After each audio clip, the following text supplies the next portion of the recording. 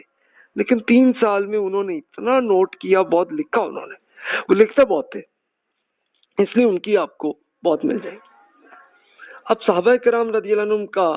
احتیاط یہ تھی، کیونکہ رسول اللہ صلی اللہ علیہ وسلم نے ایکسپلین کیا تھا کہ بھی میرے خلاف کوئی اگر جھوٹی بات کہی کسی نے تو وہ پھر جہنم کی وارننگ کر دی تھی رسول اللہ صلی اللہ علیہ وسلم، اس لیے صحابہ کرام احتیاط کرتے تھے۔ جیسے ابو بکر صدیق رضی اللہ عنہ نے بڑی احتیاط کی، عمر رضی اللہ عنہ نے بڑی احتیاط کی، ایک چیز جو بالکل 100% کلیئر ہو بس وہی بات ہی کرتے تھے، مزید نہیں انہوں نے کی۔ اور زیادہ تر وہ پھر ظاہر ہے کہ ایڈمنسٹریشن اور حکومت کے معاملات میں بہت زیادہ بزی رہے تو نہیں، لیکن جہاں جہاں لیکچرز انہوں نے کیے ہیں تو وہاں پہ جتنی ان کو یاد تھی اتنی انہوں نے وہ کر دی، کہ وہ بھی یاد تو اور بھی ہوگا، لیکن وہ احتیاط اس لیے کرتے تھے کہ یار کوئی ایسی غلطی نہ میں کر دوں کہ وہ رسول اللہ صلی اللہ علیہ وسلم کے بارے میں کوئی بات چلی جائے، تو بس یہ احتیاط ان کی تھی۔ اب اگلی نسل میں تابعین تھے کہ جو صحابہ کرام کے اسٹوڈنٹس تھے، اور اسٹوڈنٹس سے پھر آگے جا کے ان میں جو اسکالرز آئے، یہ ان کا پیریڈ 100 to 181 ہجری کہوں گا۔ اچھا 100 میں کیوں کہا کہ آخری صحابی کا انتقال 100 ہجری میں ہوا، ورنہ اس سے پہلے بھی بہت سے صحابہ کرام تو فوت ہوتے گئے تھے، تو آخری جو فوت ہوئے تھے اس لیے 100 سے میں کہہ رہا ہوں، ورنہ تابعین تو اس سے پہلے ہی وہ تھے کہ جو بھی وہ بھی ظاہر ہے کہ 100 سے پہلے ہی فوت ہو چکے ہوں گے تابعین، لیکن اب یہ وہ پیریڈ میں اس لیے 100 سے آنورڈ کہہ رہا ہوں کہ اب وہ کہ صرف صحابہ ہی تھے، اب کوئی صحابی نہیں، تو اس لیے میں نے اس پیریڈ کو ایسے نوٹ کیا، اور آخری صحابی 181 ہجری میں ان کا انتقال ہوا، تو اس لیے یہ پیریڈ میں نے اس کو ایسے کیا۔ اچھا اگلی نسل تبع تابعین کہتے ہیں کہ جو تابعین کے جو اسٹوڈنٹس ان میں جو اسکالر بنے وہ انہوں نے اگلی نسلوں میں آئے، تو یہ حدیث اسی طرح چلتی گئی۔ اب جب مسلمانوں کے ہاں جب پیپر آسانی سے اور بہت سستا بننے لگا تو پھر باقاعدہ بکس لکھی جانے لگی، تو یہ پیریڈ 150 ہجری to 300 کے زمانے میں احادیث کی بکس لکھی جا رہی تھی اور بہت تھی، لیکن اسی وقت ان کو فیل ہوا خود اسکالرز جو زمانے کے تھے کہ یار یہ اس میں یہ لگ رہا ہے کہ یہ رسول اللہ صلی اللہ علیہ وسلم کی بات نہیں ہو سکتی ہے، کوئی عجیب سی بات ان کو فیل ہوئی، عجیب بات خاص طور پہ ایسی ان کو فیل ہوئی، کوئی لاجیکل بات کوئی سامنے آئی یا کوئی ایسے نظر آئی کہ قرآن مجید کے بالکل کوئی الٹ بات ہے، یا رسول اللہ صلی اللہ علیہ وسلم کی کوئی ایسی احادیث کہ جو بالکل ان کو یقین ہے اوتھینٹک ہے، لیکن یہ اس کی الٹی بات آ رہی ہے، تو اس پہ ان کو کنفیوژن فیل ہوئی، تو انہوں نے کہا کہ یہ ریسرچ کریں، تو تب جا کے جانچ پڑتال کا ایک سلسلہ یہ بھی وہی 150 to 300 ہجری کے پیریڈ میں چلنے لگا سلسلہ، کہ یہ چیک کرنے کے لیے یار یہ اس کی کوئی رسول اللہ صلی اللہ علیہ وسلم کے باتوں میں کوئی جھوٹی بات یا جھوٹی نہ بھی ہو، غلطی ہو کسی بندے کی، یعنی نیت خراب نہیں لیکن غلطی ہوئی ہو تو یہ سامنے کلیئر آ جائے سامنے، تاکہ جتنی غلطیاں ہیں یا جتنے جھوٹ ہیں وہ سارے نکل جائیں۔ تو یہ ان کا پروسیس تھا، تو اب اس کا جو میتھڈ ہے وہ اب میں آپ سے شیئر کر رہا ہوں، اور آپ نے اسی کو خود امپلیمنٹ کرنا ہے کیونکہ آپ اب اسکالر بن رہے ہیں۔